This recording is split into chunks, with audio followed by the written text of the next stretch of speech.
President K.S. Matthew Sare, Secretary Mr.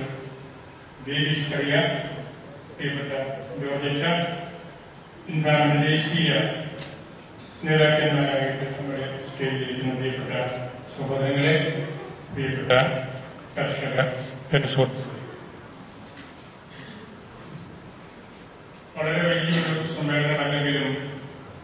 ഞാൻ വിചാരിക്കുന്നു ഇത് നമ്മളുടെ ഇൻഫാമിന്റെ പ്രവർത്തനങ്ങളിലെ ഏറ്റവും പ്രസക്തമായ ഒരു കൂടിവരവാണ്. നല്ല കർഷകരെ നമ്മൾ ആദരിക്കുന്നുണ്ട്. ഇത് ഒരു സർവമത സമ്മേളനത്തിന്റെ സൗന്ദര്യം ഇതിനുണ്ട്. പ്രത്യേകിച്ച് നമ്മളുടെ മുസ്ലിം, ഹൈന്ദവ, ക്രൈസ്തവ മതവിഭാഗത്തിൽപ്പെട്ട ആളുകൾ എല്ലാം ഉള്ളതുകൊണ്ട് അതിന് വളരെയേറെ പ്രത്യേകതയുണ്ട്. ഇന്ത്യയുടെ അടിസ്ഥാനപരമായ ഒരു സ്വഭാവത്തെ കൂടെ എടുത്ത് കാണിക്കുന്ന ഒരു സമ്മേളനം കൂടിയാണിത്.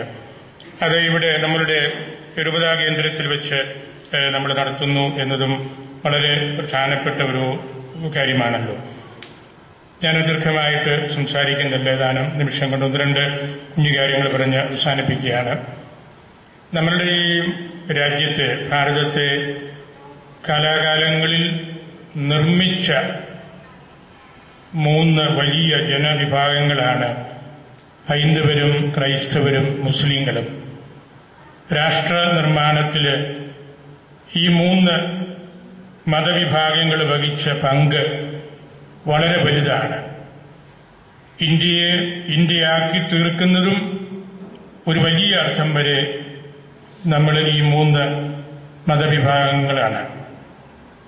ആ ഒരു പശ്ചാത്തലത്തിൽ നമ്മളുടെ ഇന്നത്തെ ഈ സമ്മേളനം നമുക്കേവർക്കും വളരെ വിലപ്പെട്ടതും നമ്മളുടെ ഭാവി പ്രവർത്തനങ്ങളെക്കുറിച്ച് കൂടുതൽ പഠിക്കുന്നതിനും മനസ്സിലാക്കുന്നതിനുമുള്ള ഒരു അവസരമായിട്ട് കൂടി എല്ലാവരും എടുക്കുമെന്ന് ഞാൻ കരുതുകയാണ്. നമ്മളിതുപോലുള്ള സമ്മേളനം നടത്തുമ്പോൾ കാർഷിക മേഖലയോട് ബന്ധപ്പെട്ട ഒരുപാട് പ്രതിസന്ധികളുണ്ട് എന്ന് നമ്മൾ മനസ്സിലാക്കുന്നുണ്ട്. നാണ്യവിളകളും ഭക്ഷ്യ വിഭവങ്ങളും എന്ന 2 പൊതുവായ അർത്ഥത്തിൽ കാർഷിക മേഖലയെ ഏതാണ്ട് നമുക്ക് തിരിക്കാം. ആ 2 മേഖലകളിലും നമ്മൾ ഒരുപിടി പ്രതിസന്ധികൾ തരണം ചെയ്യുന്നുണ്ട്. നാണ്യവിളകൾക്ക് വില കുറവാണ്, ഭക്ഷ്യ വിഭവങ്ങൾക്ക് വളരെ വില കൂടുതലുമാണ്. ആ ഒരു പ്രതിസന്ധിയിൽ കേരളത്തിലെ കർഷകർ ബുദ്ധിമുട്ട് അനുഭവിക്കുന്നുണ്ട്. നമ്മളുടെ ഈ മീനച്ചിൽ താലൂക്ക് അല്ലെങ്കിൽ പാലാരൂപതയുടെ പൊതുവായ അതിർത്തി പറഞ്ഞാൽ ഏകദേശം 8 ലക്ഷം ആളുകൾ ഇവിടെയുണ്ട്. ഈ 8 ലക്ഷം ആളുകളും വിശാലമായ അർത്ഥത്തിൽ കർഷകരാണ്. മറ്റു ജോലികളൊക്കെ ചെയ്യുന്നുണ്ടെങ്കിലും എല്ലാവരും കൃഷിയെ സ്നേഹിക്കുന്നവരും കുറെയെല്ലാം കാർഷിക വൃത്തി നടത്തുന്നവരുമാണ്. അങ്ങനെ 8 ലക്ഷത്തോളം കർഷകര് തിങ്ങിപ്പാർക്കുന്ന ഒരു സമൂഹം. ഇവിടെ അച്ഛന്മാരെ കുറിച്ച് ജോസച്ചന് പറയുകയുണ്ടായി. ഒരു കാലഘട്ടത്തിൽ ഞാനൊക്കെ കൊച്ചായിരിക്കുന്ന സമയത്ത് നമ്മുടെ രൂപതയിലെ അച്ഛന്മാരും എല്ലാവരും കൃഷിക്കാരായിരുന്നു, പറമ്പിൽ പണിയെടുക്കുന്നത്. ഞാൻ ഓർക്കുന്നുണ്ട്, എന്റെ ഇടവകയിൽ വന്ന വികാരിമാർ ആദ്യ നാളുകളിലൊക്കെ തൂമ്പായെടുത്ത് വാഴ നടുന്നു, ചേന നടുന്നു, കപ്പ നടുന്നു, അങ്ങനെയുള്ള പണികൾ എല്ലാവരും ചെയ്തിരുന്നു. ഇപ്പോഴും കുറെയെല്ലാം ചെയ്യുന്നവരുണ്ട്. അത് ഈ വൈദികരും ഈ ഇതുപോലുള്ള കർഷക കുടുംബങ്ങളിൽ നിന്ന് വരുന്നതുകൊണ്ടും കാർഷിക വൃത്തിയും ആധ്യാത്മിക ജീവിതവുമായിട്ട് ഒരു ബന്ധമുണ്ട് എന്ന് മനസ്സിലാക്കുന്നതുകൊണ്ടുമാണ്. ഇന്ന് പരിശുദ്ധ കുർബാനയിൽ പള്ളിയിൽ പോയവർക്കറിയാം, ഇന്നത്തെ സുവിശേഷം യോഹന്നാന്റെ അധ്യായം 15-ാം അധ്യായം 1 മുതൽ 10 വരെയുള്ള തിരുവചനങ്ങളായിരുന്നല്ലോ. അതിലെ 3 തിരുവചനങ്ങൾ ഇതാണ്: ഞാൻ സാക്ഷാൽ മുന്തിരിച്ചെടിയും എന്റെ പിതാവ് കൃഷിക്കാരനുമാണ്. ഫലം തരാത്ത ശാഖകള് വെട്ടി തീയിൽ എറിയപ്പെടും. ഫലം തരുന്നത് കൂടുതൽ ഫലം നൽകാൻ വേണ്ടി വെട്ടി ഒരുക്കപ്പെടും. ഞാൻ മുന്തിരിച്ചെടിയും നിങ്ങൾ ശാഖകളുമാണ്. ഈശോയുടെ വാക്കുകളാണ്. അത് ബൈബിളിൽ മാത്രമല്ല, രാമായണം നമ്മൾ നോക്കിയാലും ഖുർആൻ നോക്കിയാലും ഈ കാർഷിക വൃത്തിയോട് ബന്ധപ്പെട്ട് കൃഷിയോട് കൂട്ടിച്ചേർത്ത് കൃഷിയുടെ ഭാഷയിലൂടെ ദൈവിക വെളിപാടിനെ നമ്മൾ കണ്ട് മനസ്സിലാക്കുന്ന ഒരു സംവിധാനം മതങ്ങളുടെ തന്നെ അടിസ്ഥാനപരമായ സ്വഭാവമാണ്. ഈശോയാണ് പറയുന്നത്, എൻ്റെ പിതാവ് കൃഷിക്കാരനാണ്, ഞാനൊരു മുന്തിരി ചെടിയാണ്, നിങ്ങളെല്ലാവരും ശാഖകളാണ്.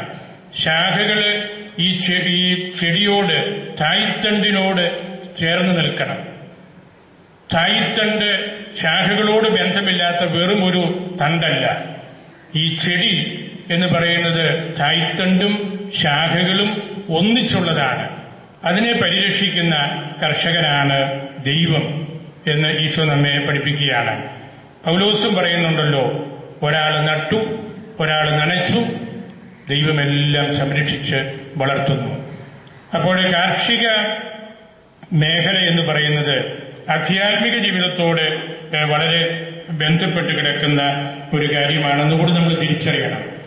ഈ പാലാ പ്രദേശത്തിന്, മീനച്ചിൽ താലൂക്കിന് ഒരു വളരെ ഈടുറ്റ പ്രത്യേകത എന്ന് എടുത്തു പറയാവുന്നത് ഇത്തരത്തിലുള്ള കാർഷിക വൃത്തിയിൽ നിന്ന് അവര് മനസ്സിൽ സ്വരുക്കൂട്ടിയ ഒരു ദൈവവിചാരവും ദൈവചിന്തയുമാണ്. ഇംഗ്ലീഷ് സാഹിത്യത്തിലെ ഒരു പഴഞ്ചൊല്ലുണ്ട്, the best culture is agriculture. ഏറ്റവും നല്ല സംസ്കാരം കൃഷി സംസ്കാരമാണ്.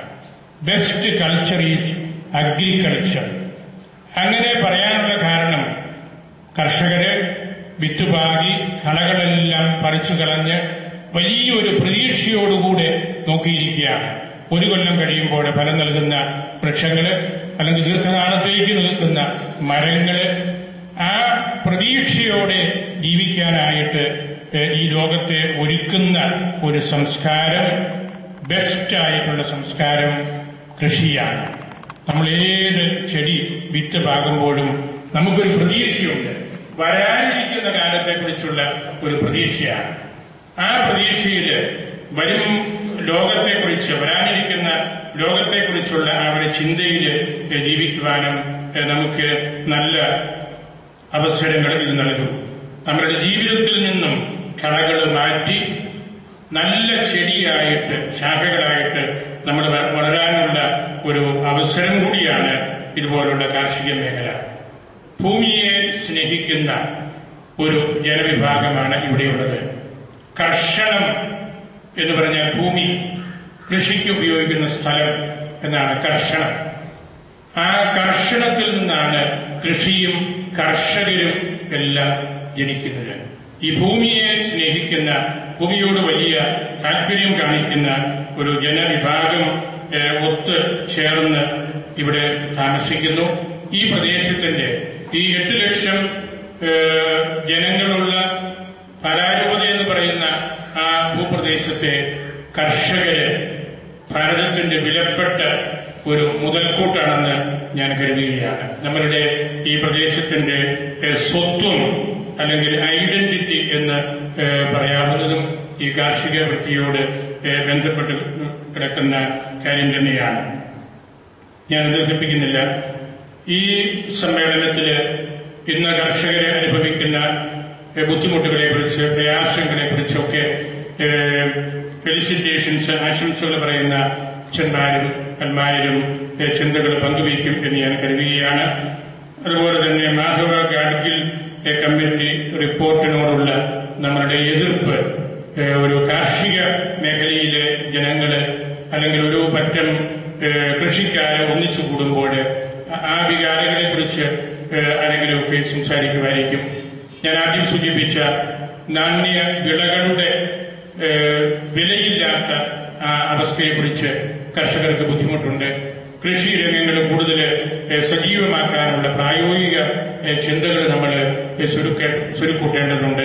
അങ്ങനെയുള്ള കാര്യങ്ങളൊക്കെ കൂടുതൽ അനുഭവവും പരിചയവുമുള്ള ആളുകളൊക്കെ ഏതാനും നിമിഷങ്ങൾ ഇവിടെ പങ്കുവയ്ക്കുമെന്ന് എനിക്കറിയാം.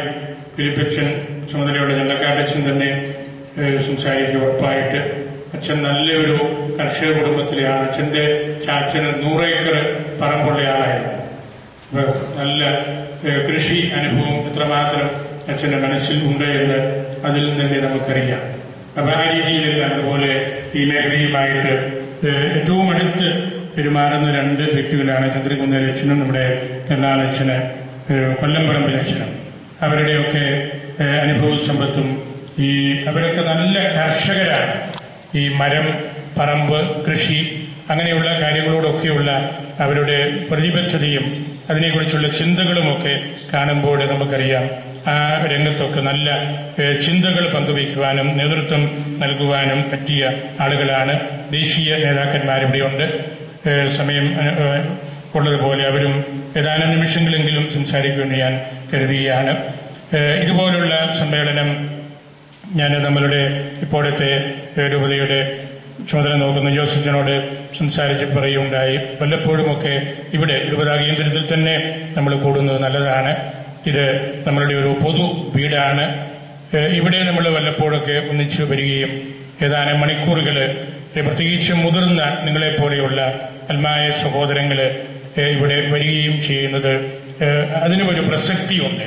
രൂപതാ കേന്ദ്രത്തിൽ നമ്മളൊന്ന് വന്നു, അവിടെ ഒരു ചെറിയ മീറ്റിംഗിൽ പങ്കെടുത്തു.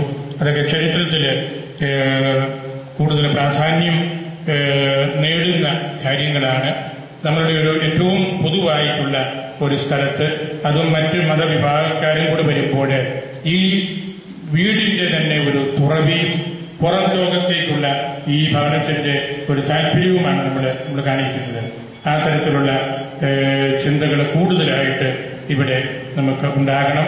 ഭാവിയിലും ഇതുപോലുള്ള ഇൻഫാമിന്റെ ചെറിയ ഗ്രൂപ്പുകളിലുള്ള ചർച്ചകളും ഇതുപോലെയും ഇതിനേക്കാൾ വലിയ സമ്മേളനങ്ങളുമൊക്കെ ഇവിടെ വെച്ച് നടക്കാനിടയാകട്ടെ എന്ന് ഞാൻ ആശംസിക്കുന്നു, പ്രാർത്ഥിക്കുന്നു. നല്ലൊരു കർഷകൻ കൂടിയായ ജോസഫിന് മാത്യു സാറിനോടും മിസ്റ്റർ ബേബിയോടും ചേർന്ന് ഈ ഇൻഫാമിന് നല്ലൊരു ചൈതന്യം പകരാനായിട്ട് സാധിക്കുന്നുണ്ട്. അവർ ട്രിവാൻഡ്രത്തും അതുപോലുള്ള മറ്റ് പല സ്ഥലങ്ങളിലും പോയി സർക്കാരിനോട് നമുക്കുള്ള ബുദ്ധിമുട്ടുകൾ പറഞ്ഞിട്ടുണ്ട്, പങ്കുവച്ചിട്ടുണ്ട്. അതിനെല്ലാം ഞാൻ നന്ദിയോടെ ആ ടീമിനെ ഞാൻ ഓർക്കുകയാണ്.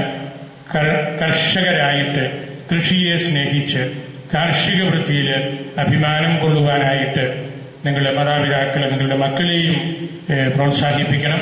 അവർക്കതിൻ്റെ ഈ കൃഷിയുടെ മാന്യത പറഞ്ഞ് അവരെ പഠിപ്പിക്കണം. അവർ മെഡിക്കൽ സ്റ്റുഡൻസോ അധ്യാപകരോ വൈദികരോ ആരുമാകട്ടെ ഈ പവിത്രമായ ധർമ്മത്തോടുള്ള അവരുടെ ചുമതലയെക്കുറിച്ച് അവരെ ഓർമ്മപ്പെടുത്തണം എന്നുകൂടെ മാത്രം പറഞ്ഞുകൊണ്ട് എൻ്റെ വാക്കുകൾ ഉപസംഹരിക്കുന്നു.